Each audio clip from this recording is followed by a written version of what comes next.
Hey, welcome back to another episode of Whiskey Row. Hi, everybody. So tonight we are I'm back.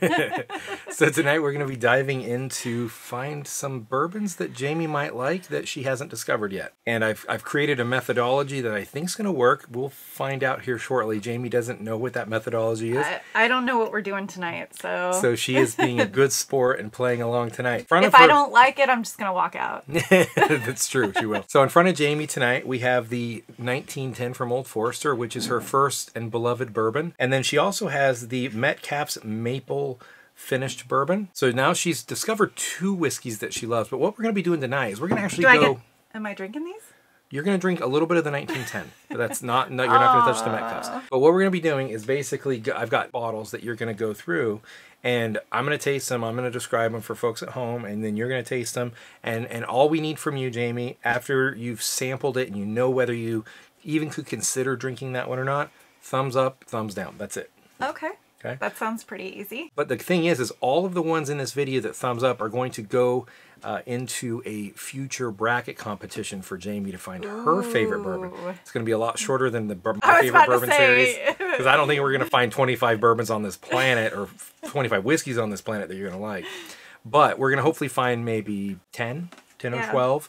And then we're going to do like a 3 video. We'll do like a 5 and then another 5 and then a final or something like that. So we might actually hand you all the key to what your wives might like to try or what you should suggest to your wives. Yeah, so that's kind of the genesis of this, is that we have slowly, and I say we because it's we as a community, because it wasn't just me, but we as the Whiskey Row, you all as the Whiskey Row community have helped Jamie discover some things that she likes. She likes the 1910 and she likes the Metcalf's. And she'll actually drink other things. Tyler, and this was Escobar, right? That's how Jamie kind of got started. So I rated the rye shelf, and I rated the bourbon shelf, and I found 10. Because we're going to be doing more of these, leave comments below of other things that we haven't touched on yet that Jamie hasn't tried that you'd recommend. So tonight, I have poured myself some Wild Turkey Cornerstone from their Master Keep collection. And this is Master's Keep collection. And this is one of the best rye whiskeys that I have ever had, aside from the Jack Daniel's single barrel proof rye. Jamie, why don't you pour yourself a little glass of some 1910 in this one? I don't get a choice. I prefer the 1910. Okay. All right. I have a insulated cup of ice cubes. Go ahead and grab one ice cube. No. So let's get it nice and cold for you. Let it get some air. Are we cheersing to fall? Get your crackers ready. I like the buttery ones. Cheers.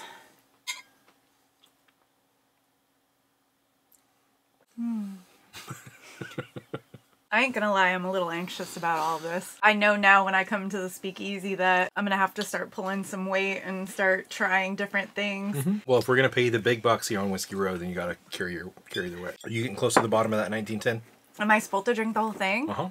Oh. The way we're kind of priming Jamie's palate, have a nice sip of the 1910 and let that kind of start working its magic on Jamie. And then we're going to crush all the sweetness with this Wild Turkey Cornerstone rye. It's not necessarily what I would call a dessert-like whiskey. It's definitely a very, very balanced, complex, deep rye. It's going to just kind of shake that sweetness out of your mouth. And then we're going to dive right into these other bottles. And you're going to be like, okay, yeah, that one's sweet. I love it. That's my plan. I don't know if it's going to work, but it's going to be fun. Is it going to be fun? For me, it is. So once you put the 1910 down and you switch over to my flavor breaker rye whiskey here, you're not going to touch the 1910 until after we're done with the tastings. Here's Jamie with her Wild Turkey Cornerstone rye from the Wild Turkey Master's Keep collection. But it was just enough to get it on her tongue, get it on her palate, to break that 1910 sweetness. What the heck? The gopher one. Does it say wiggle on it? Yeah. Just play along, babe. It's got a gopher on it. It's going to be good.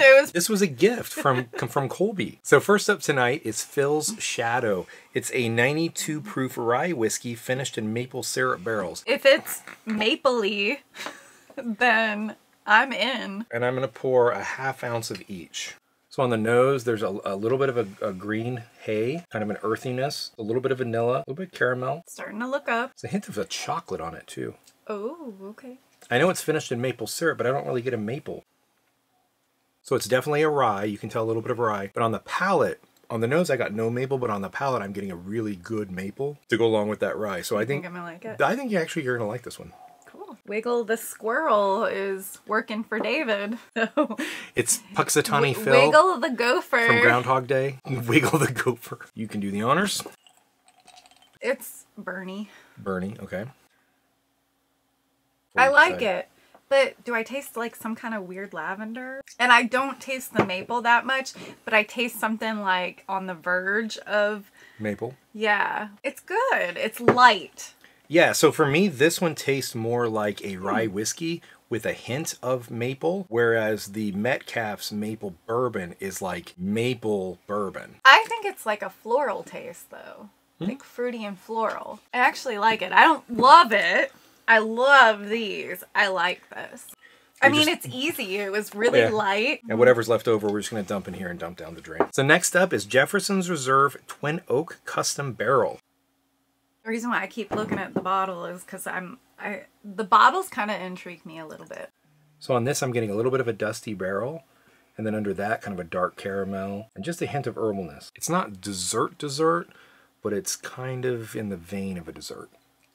This one is very dark rich, like chocolate. Ooh, I'm almost getting a little bit of like tobacco notes, but there is a sweet caramel as well. To me, this is a much better bourbon than the Phil's was a rye whiskey. Swirl it around, give it the swirls. I'm a professional swirler. It's actually a lower proof than the Phil's. I don't love it at all. Can you try one more time? I think it's that dark chocolate. Like I taste it, yeah, but I'm not like, yummy, that's good. Thumbs up, thumbs down on the Jefferson Twin Oak. Right. Next up for Jamie to try is the Bell Mead, coming in at 90.2 proof. So 90.4 proof. When they call it a sour mash, proof. Is that like sour? Most bourbons follow the sour mash process. It's like a yeast starter to start the new batch. On this one, I'm getting a little bit more dessert-like than the last one. Yes. Definitely getting a little bit stronger of a sweet vanilla, touch of caramel, a little bit of an herbalness, just ever so faint. So it's got this like really nice, like syrupy sweetness with just like a touch of cinnamon. And then on top of that is just a hint of herbalness. What is this one called again? This is the Bell Mead Reserve. This is even worse than the last one. Really? Yeah. Shelf. Here, I'll try it one more time, but okay. My first reaction was, I don't like it. The loser? Yeah. I think David should have to drink and nasty. sample this. No. Everybody keep commenting on what I should try. All right, next up we have Angel's Envy Finished Rye. This is a rye whiskey finished in Caribbean rum casks. Which I think we've at had 100 proof. I think we've had a few people suggest that. Matt Tries Whiskey recommended this one in a recent live stream. I think we did. I'm in.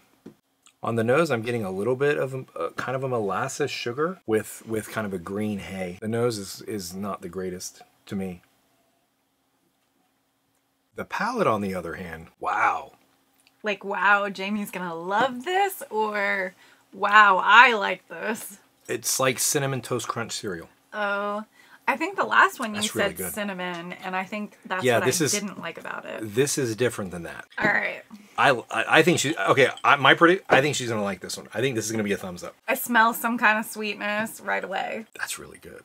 I couldn't remember how good that was. That's way better than I remember. I'm not a cinnamon fan. I'm like the maple syrup, the caramel. I get it. I love it. Can recognize it, but it is sweet, like you said. But I think the proof is a little higher, so I have the burn. Swirl it up just a little bit more. Give it a little more. Give it a little more ice. Yeah, I still can't wow it. All right, thumbs up, thumbs down. I'll give it like a half thumbs up because we don't do half thumbs up. It's either a thumbs up or a thumbs down. I'm okay without it. All right, this Sagamore Spirit Double Oaked Rye. I think that this is one of the most dessert-like ryes that I've ever had.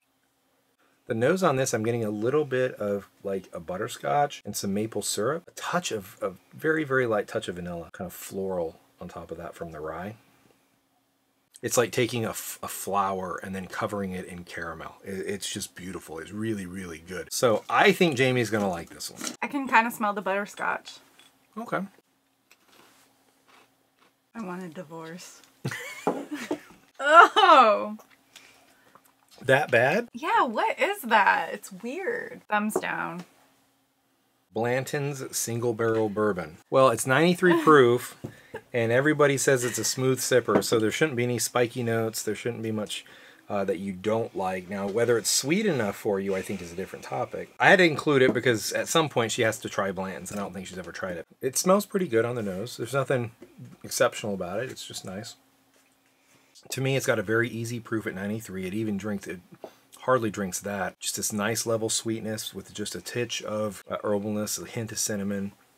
Everything is just very, very subtle with it. It's just very easy to drink. Definitely worth the retail price. No. Okay. To me, this tastes like, before I even tasted anything, this is what I would think bourbon tastes like. Next up, we're going to try the Jack Daniel's Sinatra Select after Frank Sinatra. This is a 90 proof. Now, to me, this is just so dessert sweet. I'll be surprised if she doesn't give it a thumbs up. So to me, this is just like dark caramel, a little bit of a very subtle oakiness and barrel char. It's very, very, very good. Dark sweetness to it, almost some molasses and caramel, hint of barrel char, hint of oak. Oh, I'm still waiting for it and nothing. Burned and then hollowed out and left. Like, I even waited. Can I try it? Let me try it with the water. Ugh. Or with the ice. Let me see if it messes It has up. a really bad aftertaste. I mean, the water doesn't help it. Back on the shelf you go, Sinatra Can I have a sip of 1910 just to wash that down? Grab some water if you need to. Next up tonight is the Basil Hayden 10 year. Coming in at traditional Basil Hayden 80 proof. Jaime knows what she likes. The flavors that she likes. And there's no, cajoling I can do to get her to like something she's not liking. No. David! That's so easy to drink. What is that? What is that weird taste? There wasn't a weird taste. Something wrong with the ice cube? There's an herbalness and some barrel char. That's what it is. And there's like tons and there's like gobs of sweetness there though. Tastes like throw up. Basil Hayden reps that are watching this video as you say it tastes like throw up are really loving. No, you gotta cut that. I'm not cutting. Sorry. So are you gonna thumbs up or thumbs down that one, Jaime? Oh no, that's definitely thumbs down. I'm almost done. Next up tonight is Angel's Envy Bourbon, finished in port wine barrels, coming in at 86 proof. This is a bourbon and it's finished in port barrels, so you do get a grape. Okay. Okay. I like grape. To me, this has a little bit of a kind of almost a cinnamon, black pepper alcohol burn at first, and then it goes into this like really kind of nice sweetness. So I think this kind of fits the experience that you're expecting. And it's sweet. It's okay. Thumbs up? I'll give it a thumbs up. Okay. A slight thumbs up? Yeah. A barely thumbs up, but it does fall into the thumbs up. You drink it again? Maybe. Okay.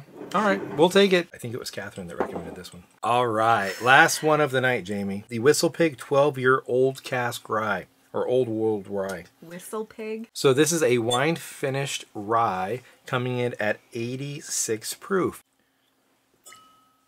So on the nose, there's a little bit of fruitiness, a little bit of sweetness. And it's a rye, like a hint of a little bit of a grape wine. Very faint. It doesn't do a lot for me. It's better than I remember, though. Do you think I'm going to like it? I do. It actually has a little bit of almost like a grape Fanta toward the end, but like a really sweet one with some caramel. That doesn't sound that great, but actually it's better than I remember it. Get that swirl action going. Get it going. Ugh, this doesn't smell good. Just try the taste. The weird smell has a taste. I don't like it, David. I failed. You don't like it at all? I don't even want to try again. All right, Jaime. Well, thank you for doing this with me tonight. Clearly, I need some help. So please leave some suggestions and comments below of some bourbons or ryes, whiskeys that Jaime might like. But at least we have 2 thumbs up. The Angel's Envy Bourbon, finished in port wine barrels. And then the Phil's Shadow rye, finished in maple barrels, to go along with the Metcalf and the 1910. And again, part of this is just helping folks understand that when you're new to bourbon, you're new to whiskey, that you're not going to necessarily love what everybody else loves because you're not used to it. You haven't expanded into other things. So Jaime she knows 2, and now she's got 2 more. Well, thanks to all the Patreons for their continued support. Thank you to everybody who goes out to whiskeyrow.shop. Thank you for watching the video tonight, spending some time with Jaime tonight. So until next time, find a bottle you love. You're going to talk about my nose? Not your nose, the nose from the whiskey. Did you just say I have a big nose? No. You have a whiskey nose, whatever that is. No, you have the whiskey nose. Since you guys all thumbs up my last video, I was invited back. Yeah, but we're really going to take this on a video-by-video basis. We're definitely not declaring Jaime safe. I don't have any feelings David. anymore. You've crushed them all. Hey. Shoot him, babe. Please shoot him. Feeling assaulted on my own show. Stop. Get out. Basil. Get out. Jim Beam, Basil Hayden reps out there. David.